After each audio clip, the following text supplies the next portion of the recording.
Today, we're plunging into some really powerful ideas, deceptively simple, maybe. We're pulling from a video that talks about 5 things to say to yourself every morning. Exactly. And this isn't just about, feel-good sayings with no real bite. Right. The source material really digs into them as like foundational principles, intentions. Okay. And we're going to explore how repeating these with purpose can act like a compass, setting your direction, building this sort of fortress of purpose inside you. So our mission here is to really unpack the wisdom in this source, to understand how these 5 phrases are meant to work. Yeah, how they impact your day, your life, according to the video. We'll look at the why behind them, what they actually mean in practice day to day. Sounds good. Okay, so let's get into the first one. The source starts with, today I take responsibility. Yeah. It sounds like common sense almost. But the video argues it's incredibly powerful, foundational even. Totally. It's presented as the absolute cornerstone, like the starting point for everything else. Why is that? Well, the thinking is, if you don't take responsibility, you basically give away your power. You know that saying, you can't change the wind, but you can set the sail. Right, yeah. Taking responsibility is setting the sail. It means owning that part of it, learning how to adjust it, working with what you've got. And not blaming the wind. Exactly, or the boat, or the currents, or whatever. It stops you from getting stuck blaming things outside yourself. So it's less about blame and more about agency. Is that the idea? That's it, precisely. The source frames choosing your response as, like, real freedom. Okay. It's recognizing that even when stuff happens to you, things you didn't choose, can't change, you still control your reaction. Your internal state. Your internal state, the meaning you give it, what you do next. Saying it in the morning is like, setting that intention, I'm steering today. And the video contrasts this strongly with blame. Right. Oh, yeah. Big time. Blame is easy. It feels good for a second, shifts the burden. Sure. But the cost is huge. It makes you powerless. If it's their fault, well, then you can't fix it, can you? Right. You're stuck waiting for them to change. Exactly. Responsibility flips that. It says, okay, what can I do? The power comes back to you. But it doesn't mean pretending everything's your fault or that you have to be perfect. Not at all. It's not about perfection. It's about owning the outcomes, especially when you mess up. Looking at a mistake not as, oh, I'm useless, but as feedback. What happened here? What part did I play? What can I learn? So failure becomes part of the navigation process. Yeah, exactly. Like Yeah. being the CEO of your life, as the source puts it. Okay, I like that. A good CEO doesn't just blame the market. They look at the results, own the strategy, figure out what needs changing, and take responsibility for making those changes. And saying this in the morning is key. Yeah. The timing matters. The source really emphasizes the morning. Your mind's clearer, before the day throws things at you. Setting the tone. Yeah, it's like programming your internal filter. You start looking for solutions for your choices instead of just seeing problems and feeling hard done by. It's a reset, a shield against that victim mindset. It sounds like it really pushes you towards action. It does, because responsibility grounds you. Okay, this is the situation. These are my tools. What can I actually do right now? No waiting for perfect conditions. Right. Which almost never come anyway. Success, according to this view, isn't waiting for some big break.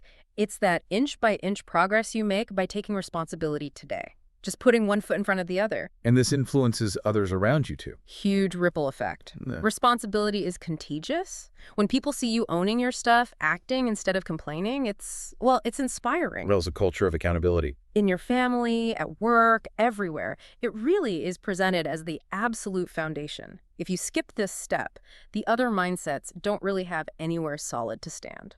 Okay, that makes a lot of sense. Yeah. So once you've laid that foundation, taken responsibility, the next phrase is, I am capable. What's the essence of this one?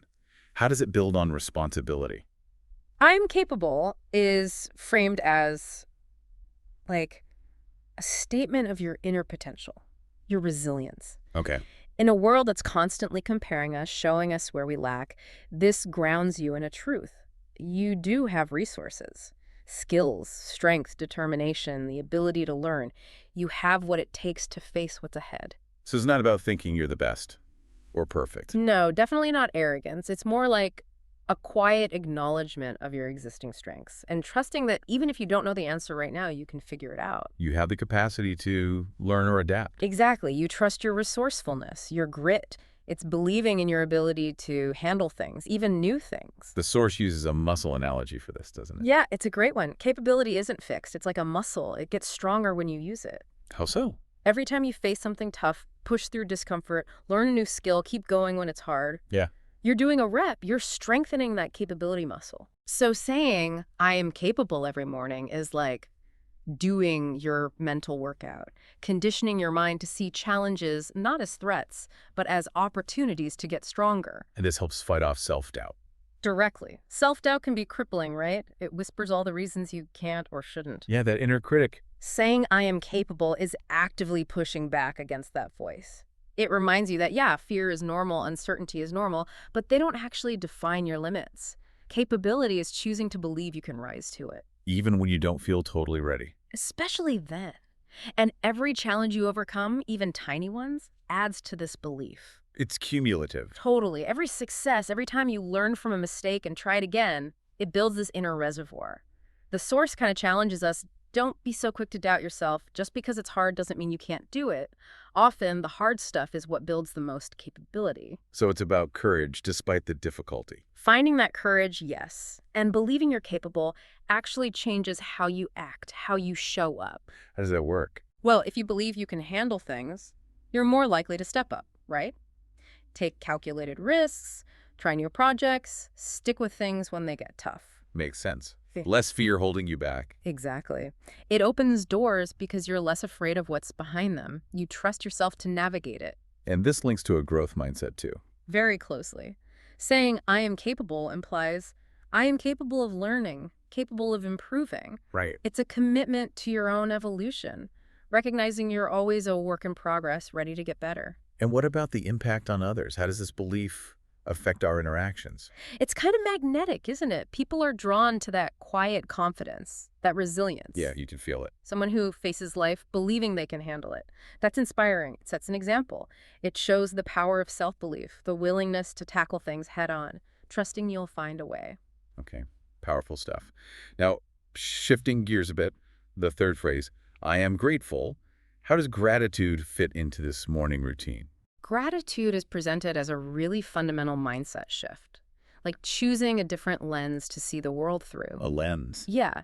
Saying, I am grateful is a conscious choice to focus your attention, to look for what's good, what you have, what's working, instead of automatically focusing on what's missing or what's wrong. Which, easy to do, focusing on the negative. It's almost our default setting sometimes, isn't it? Our brains scan for problems. Gratitude is like intentionally rewiring that by deliberately pulling your focus away from lack, from scarcity, and putting it onto abundance, even small things, your health, family, a skill you have, maybe just the coffee you're drinking. So it counters that constant chase for more. Exactly. It reminds you of the richness already present. It's a powerful antidote to feeling like you're never quite there yet. But what about when things are genuinely difficult? How does gratitude work then?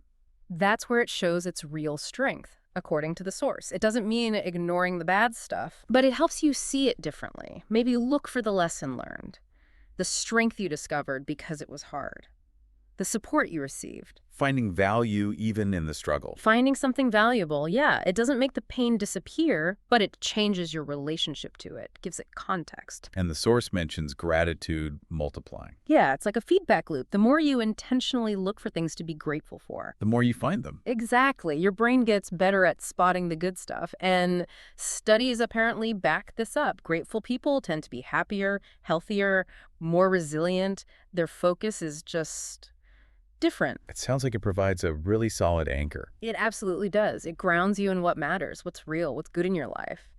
When things get shaky externally, that internal foundation of appreciation gives you stability, makes you harder to knock over. And relationships. How does it impact those? Profoundly, apparently. Operating from gratitude makes you more likely to see the good in people. Rather than focusing on flaws. Right. You appreciate them more. You're maybe more patient, more forgiving. It just primes you to connect on a more positive level. And that makes you someone people appreciate being around. That makes sense. It can even attract good things, opportunities. There's definitely a sense that gratitude has a kind of magnetic quality. Positivity attracts positivity. People are drawn to that energy. An open, appreciative vibe. Yeah.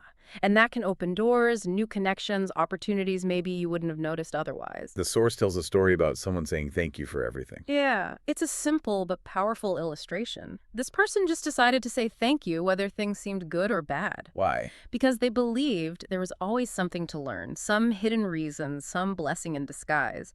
Their gratitude wasn't dependent on getting what they wanted.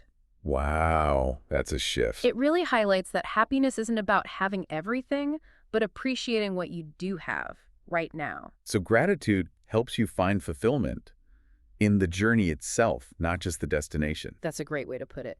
It helps you savor the small wins, the simple moments, find joy in the process of living. And it fosters humility too. Definitely. Acknowledging that you didn't get here alone, that others helped, that opportunities arose, it reminds you life's a gift. Starting the day with "I am grateful" just sets this tone of peace, perspective, and, well, abundance. Okay, so we've covered responsibility, capability, gratitude. The fourth phrase is, I am focused on growth. What does this add to the mix? This one is about consciously choosing a path of continuous improvement.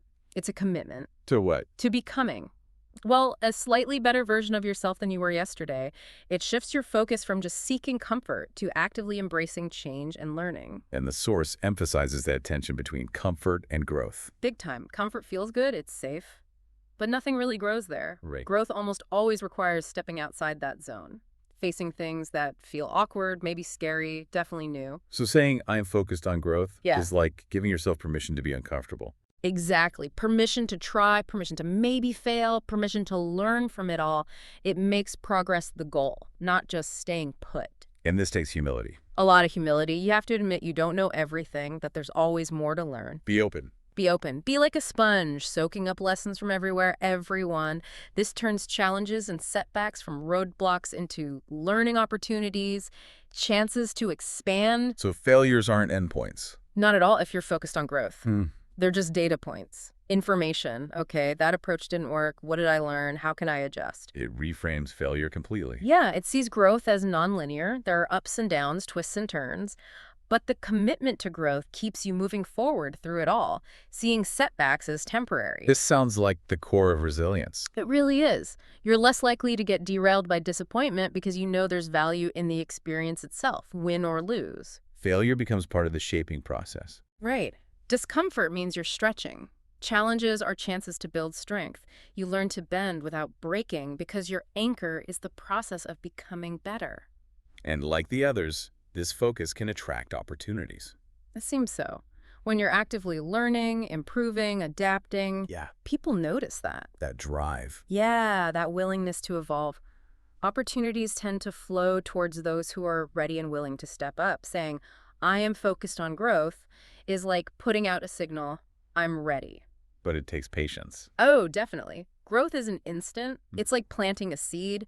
You water it daily with small efforts, trusting they add up over time. Saying the phrase reminds you to trust that process. And it helps avoid the comparison trap. Crucial point. Comparison kills joy, right? Yeah. But if you're focused on your growth, You're only competing with yourself from yesterday. yeah, exactly. Your benchmark is internal progress, not how you stack up against someone else's curated feed. It keeps you centered on your own path. So you lean into challenges, become more adaptable. You start to see the value in hard things, knowing that's often where the biggest growth happens. And yeah, adaptability flows from that. You're committed to learning and evolving no matter what the world throws at you. So saying I am focused on growth is really setting a high standard for yourself. It is a commitment to keep pushing, keep learning, keep moving towards the person you aspire to be. It's about the direction you're heading, maybe more than the speed. And that journey itself brings fulfillment. Okay, that leaves the fifth and final phrase.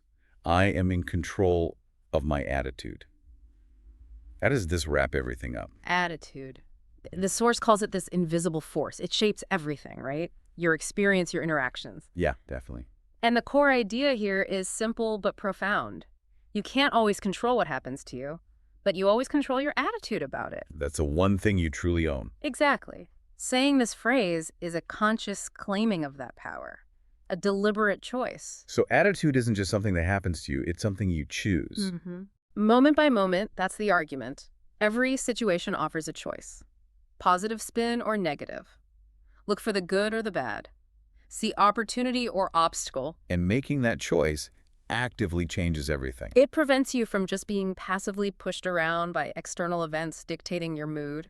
It puts you back in the driver's seat of your inner world. And the source suggests this choice is often the difference between, well, success and failure. Often, yeah. It's what fuels perseverance when things get tough. It's what helps you see a path forward through adversity. Keeps you going. Keeps you going. A resilient, positive attitude makes challenges seem manageable. A negative one makes even small things feel overwhelming. Saying this phrase is like setting an anchor for your emotional state, choosing strength, choosing patience. Choosing the lenses you look through. Perfect analogy. Are you putting on the gloomy glasses today, or the clear ones that let you see possibilities, hope, your own determination, even on cloudy days? Saying, I control my attitude is choosing those clear lenses. And the impact on relationships must be huge. Massive. Your attitude colors every single interaction. A positive one usually leads to more patience, more understanding, more empathy. Seeing the best in people. Right, and that makes you someone people want to be around, a source of positive energy, not draining energy. But attitude needs constant attention, Yeah. right? It's not a one-time fix. Crucial point. It needs renewal, especially when things go wrong during the day. That's when it's hardest. That's when reminding yourself, I am in control of my attitude, is most powerful. It's a prompt to pause, breathe, and choose your response instead of just reacting. And this protects your inner peace. It helps cultivate an inner quality of life, peace, maybe even joy that isn't totally dependent on whether things are going perfectly outside. Building that inner resilience. Yeah, and it links back to gratitude, doesn't it? If you're grateful, maintaining a positive attitude is just Right. easier, more natural. And like responsibility, attitude is contagious. Absolutely. Your energy affects everyone around you. Think about great leaders. Often it's their attitude, their calm or determination that inspires people. They set the tone. By saying this, you're setting the tone for yourself, but also modeling for others that they have that choice too. And finally, how does attitude connect to achieving goals? It's essential. A positive, persistent attitude makes you way more likely to actually do the work, to bounce back from setbacks, to keep believing. While a negative attitude just magnifies the difficulties. Exactly. The right attitude keeps you focused, helps you persevere, lets you see bumps in the road as temporary learning moments. It just makes reaching your goals far more likely. Saying it each morning is a powerful way to commit to shaping your day intentionally. So there we have it. 5 phrases. Simple on the surface, but as the source suggests, incredibly deep.